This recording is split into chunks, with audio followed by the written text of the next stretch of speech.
peut être en situation de handicap sans renoncer à qui on est.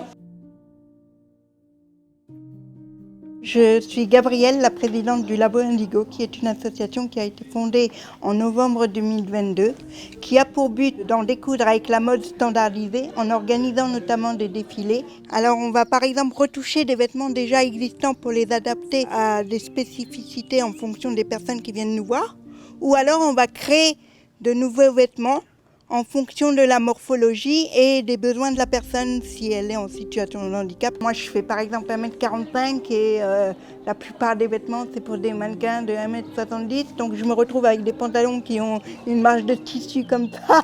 Donc c'est vrai que pendant très longtemps, j'ai pas trop osé m'habiller comme je voulais parce que je trouvais pas ce qui me plaisait tout en étant pratique pour moi, quoi. Labo Indigo travaille également avec des écoles de mode pour sensibiliser aux besoins des personnes en situation de handicap.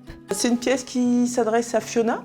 Fiona est sur un fauteuil et Fiona est très coquette. Donc en gros, j'ai décidé de faire une pièce avec des manches gigot. L'idée du Labo Indigo, justement, c'est de pouvoir ouvrir aux créateurs et que les créateurs prennent l'habitude de faire défiler des personnes en fauteuil pour que les étudiants puissent eux aussi, dans leur conceptualisation jusqu'au montage et à la conception du vêtement, s'intégrer aussi le fait de faire des vêtements différents de ce qu'ils faisaient auparavant. Et ce qu'on a comme retour, elles nous disent merci, mais nous aussi on leur dit merci parce qu'on apprend beaucoup. Un engagement partagé plusieurs fois sur scène devant déjà des milliers de personnes.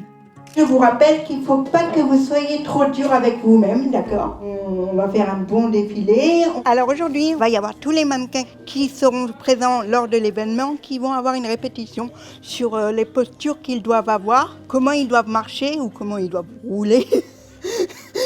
C'est la première fois que je fais un tel événement autour de la mode.